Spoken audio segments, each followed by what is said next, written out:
Bienvenue pour cette nouvelle exploration. Aujourd'hui, on plonge au cœur de notre biologie. On va s'intéresser à un système vital, mais dont on ignore souvent les détails, la circulation sanguine. Notre base, c'est un document pédagogique assez détaillé, le module 8. L'idée, c'est de décortiquer un peu tout ça. De quoi est fait le sang? Quel est le rôle des différents vaisseaux? Comment fonctionne le cœur, cette pompe incroyable? Et visualiser les grands trajets. D'ailleurs, pour commencer, une question simple que soulève la source. Pourquoi le sang d'une coupure semble si vif alors qu'une prise de sang, il est souvent plus sombre, hein? C'est une des énigmes qu'on va résoudre. Alors, allons-y. Commençons par la base, le sang lui-même. Cette différence de couleur, elle vient d'où exactement? Oui, c'est une très bonne question pour démarrer. Le sang, c'est pas juste un liquide rouge, hein, c'est un tissu vivant très complexe. D'abord, il y a la partie liquide, le plasma. C'est surtout de l'eau et ça transporte tout le reste. Les cellules, mais aussi les nutriments, les hormones, et ça aide à évacuer les déchets. C'est le véhicule, quoi. Ensuite, les cellules. Bon, les plus connus, ce sont les globules rouges, les hématies. Il y en a des quantités astronomiques, des millions par millimètre cube. Leur boulot principal, c'est le transport de l'oxygène, grâce à l'hémoglobine, une protéine spéciale. Ils prennent l'oxygène dans les poumons, l'amènent partout et ramènent une partie du CO2. C'est l'hémoglobine, quand elle est liée à l'oxygène, qui donne cette couleur rouge vif. Et ils sont très souples, ces globules, pour passer dans les tout petits vaisseaux. À côté d'eux, on a les globules blancs, les leucocytes. Ils sont plus gros, mais bien moins nombreux. Eux, ce sont les défenseurs. L'immunité. Ils combattent les infections, les microbes. Nos petits soldats, en quelque sorte? C'est un peu ça, oui. Et enfin, il y a les plaquettes, ou thrombocytes, encore plus petites. Leur rôle est crucial pour la coagulation. Quand un vaisseau est blessé, hop, elles s'activent, elles se collent ensemble, forment un bouchon, ça arrête le saignement et ça lance la cicatrisation. D'accord. Et donc, pour revenir à notre question de couleur, comment tout ça explique la différence entre le rouge éclatant d'une égratignure et le rouge foncé de la prise de sang? Eh bien, ça tient essentiellement à l'hémoglobine et à l'oxygène. Quand le sang quitte les poumons, il est vraiment gorgé d'oxygène. L'hémoglobine est saturée, et là, elle est rouge vif, éclatant. C'est souvent ce sang-là qu'on voit quand on se coupe légèrement, le sang des petits capillaires juste sous la peau. Ah oui, d'accord. Par contre, le sang qui a déjà fait son tour, qui a livré l'oxygène aux organes, il s'est chargé en dioxyde de carbone. En échange, l'hémoglobine est moins saturée en oxygène. Du coup, sa couleur change, elle devient plus sombre. Rouge foncé, parfois un peu violacé. Et c'est ce sang-là qu'on prélève généralement dans une veine du bras. Voilà la différence. C'est clair. Donc, au-delà de la couleur, l'essentiel, c'est vraiment ce rôle de transporteur général du sang. Il livre ce qui est vital, oxygène, nutriments, et il nettoie, il emporte le CO2 vers les poumons, les autres déchets vers les reins, etc.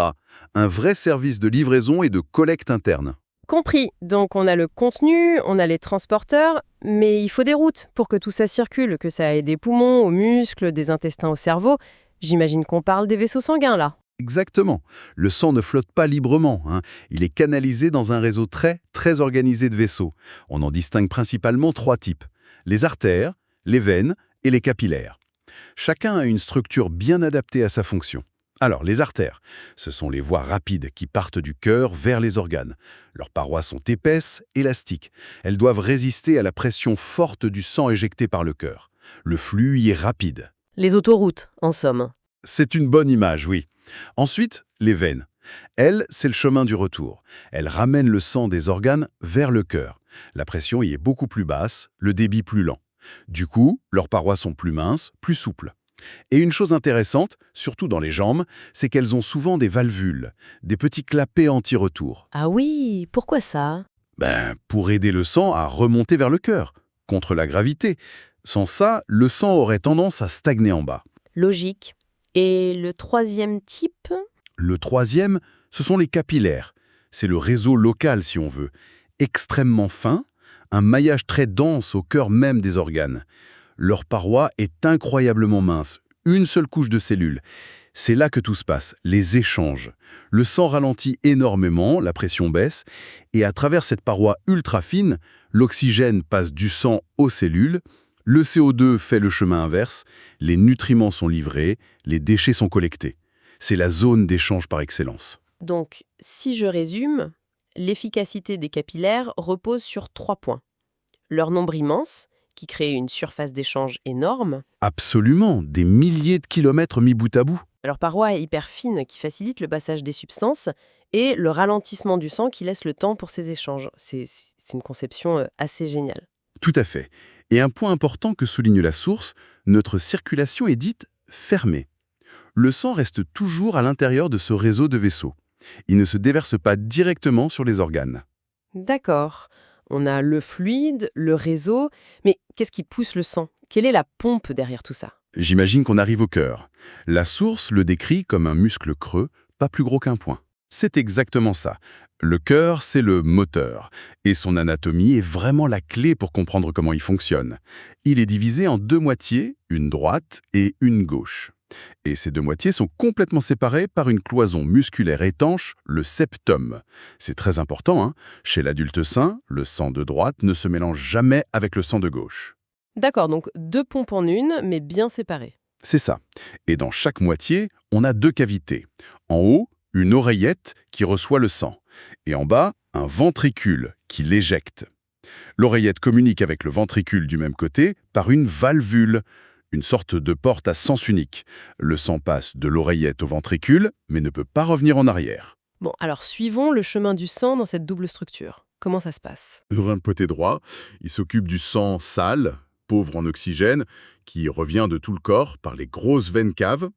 Ce sang arrive dans l'oreillette droite, puis il passe dans le ventricule droit. Quand ce ventricule droit se contracte, il envoie ce sang vers les poumons, via les artères pulmonaires, pour qu'ils se rechargent en oxygène. Ok, ça c'est pour le côté droit. Et le gauche? Le côté gauche, lui, reçoit le sang propre, tout neuf, riche en oxygène, qui revient des poumons par les veines pulmonaires. Ce sang remplit l'oreillette gauche, puis passe dans le ventricule gauche. Et la contraction du ventricule gauche, qui est d'ailleurs la partie la plus musclée du cœur, elle éjecte ce sang oxygéné avec beaucoup de force dans l'artère principale du corps, l'aorte. L'aorte va ensuite distribuer ce sang partout. C'est un balai incroyable. Et ça se répète sans arrêt. Comment ça marche au niveau d'un battement? Le fameux boom-ta. En gros, chaque battement, c'est un cycle. D'abord, une phase où le cœur se relâche, la diastole. Les oreillettes et les ventricules se remplissent. Le sang pauvre en O2 arrive à droite, le sang riche en O2 arrive à gauche et descend dans les ventricules. Ensuite, la phase de contraction, la systole. D'abord, les oreillettes se contractent un peu pour bien vider le sang dans les ventricules, puis, surtout, les ventricules se contractent très fort. À ce moment-là, les valvules d'entrée, entre oreillettes et ventricules, se ferment. C'est le boom qu'on entend. Et le sang est chassé dans les artères. Pulmonaire à droite, aorte à gauche. Juste après, le muscle se relâche, les valvules de sortie, vers les artères, se ferment. C'est le ta. Et le cycle recommence. Environ 70 fois par minute quand on est calme. Parfait. Donc on a le sang, les vaisseaux, la pompe. Maintenant, il faut voir les grands trajets. La source parle de double circulation. Qu'est-ce que ça veut dire? Oui, bien distincts qui partent du cœur et y reviennent. Deux boucles. Deux boucles, d'accord. La première, c'est la petite circulation. On l'appelle aussi circulation pulmonaire. Son seul et unique but, c'est d'aller chercher de l'oxygène aux poumons. Ça part du ventricule droit, artère pulmonaire, capillaire des poumons, là, échange CO2 sort, O2 rentre, veine pulmonaire, et ça revient à l'oreillette gauche. C'est court. Cœur, poumon, cœur. D'accord, une boucle juste pour l'oxygène. Et la deuxième? La deuxième, c'est la grande circulation, ou circulation systémique. Elle, sa mission, c'est de distribuer cet oxygène, et les nutriments aussi, à absolument tout le reste du corps. Le cerveau, les muscles, les reins, tout. Et de ramasser les déchets. Elle part du puissant ventricule gauche, aorte, artères de plus en plus petites qui vont partout, capillaires dans les organes, là, échange inverse, O2 sort, CO2 entre, veines de plus en plus grosses, veine cave et retour à l'oreillette droite. C'est une boucle beaucoup plus longue. Cœur, corps, cœur. Et c'est là qu'on comprend les schémas avec le rouge et le bleu. Le rouge, c'est le sang oxygéné, sorti des poumons, cœur gauche, artère du corps. Et le bleu, c'est le sang désoxygéné, retour des organes, cœur droit. Et, fait intéressant, les artères pulmonaires sont en bleu car elles transportent ce sang vers les poumons. Exactement. C'est une convention visuelle très utile. Et cette organisation en deux circuits nous permet de résumer les grandes caractéristiques de notre circulation, comme le fait la source. Premièrement, elle est fermée, on l'a dit. Oui. Le sang reste dans les vaisseaux. Deuxièmement, elle est double, justement, avec ses deux circuits, pulmonaires et systémiques. D'accord. Et troisièmement, et c'est fondamental, elle est complète. Grâce à cette fameuse cloison étanche entre le cœur droit et le cœur gauche, il n'y a pas de mélange entre le sang riche en oxygène et le sang pauvre en oxygène. Ah oui, c'est ça qui est crucial. Absolument. Chaque type de sang suit son propre chemin. Ça maximise vraiment l'efficacité du transport d'oxygène vers les tissus. L'exemple de la maladie bleue que cite la source est très parlant. Un bébé qui naît avec un trou dans cette cloison. Oui, une communication interventriculaire par exemple, les sangs se mélangent. Moins d'oxygène part vers le corps, d'où la teinte un peu bleue et la difficulté à l'effort. Ça montre bien l'importance de cette séparation complète. Tout à fait. C'est un très bon exemple. Un autre exemple clinique, plus fréquent chez l'adulte, c'est l'infarctus du myocarde, la crise cardiaque. Le cœur lui-même est un muscle, il a besoin de sang pour fonctionner. Ce sont les artères coronaires qui l'irriguent.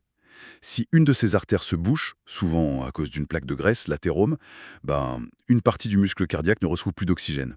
Elle meurt. Et ça peut être très grave. Oui, ça perturbe le rythme, la force de pompage. La source mentionne d'ailleurs l'angioplastie. C'est une technique pour rouvrir l'artère bouchée avec un petit ballonnet. Parfois, on laisse un petit ressort, un stent, pour maintenir l'artère ouverte. D'accord. Bon. Alors, si on essaie de synthétiser tout ça, qu'est-ce qu'on doit retenir? On a vu un système incroyablement complexe et efficace. Le sang, c'est pas juste un liquide, c'est une équipe. Transporteur d'O2, défenseur, réparateur. Les vaisseaux, c'est un réseau hiérarchisé, des autoroutes aux chemins vicinaux ultra fins que sont les capillaires, optimisés pour les échanges. Le cœur, cette double pompe infatigable qui rythme tout. Et l'organisation en 2 circuits séparés qui assure une circulation fermée, double et surtout complète. C'est vraiment la machinerie qui nous maintient en vie seconde après seconde. C'est une mécanique d'une précision remarquable, en effet. Et pour ouvrir une dernière petite porte, la source rappelle quelque chose d'assez fou, le renouvellement constant. Prenez un globule rouge, sa durée de vie c'est environ 4 mois. Pendant ce temps, il fait peut-être 150 000 fois le tour du corps. Et notre moelle osseuse en fabrique des milliards tous les jours pour remplacer ceux qui sont usés. C'est vertigineux quand on y pense. Oui, et ce qui est fascinant, c'est cette maintenance perpétuelle, cette capacité de renouvellement au cœur d'un système aussi vital. Ça pose une question peut-être. Qu'est-ce que ça nous dit sur la tension entre la fragilité de nos composants individuels, un globule rouge ça ne dure pas longtemps, et la résilience de l'ensemble, de l'organisme? C'est peut-être une piste de réflexion sur cet équilibre dynamique, cette adaptation constante, qui est au fond la définition même de la vie.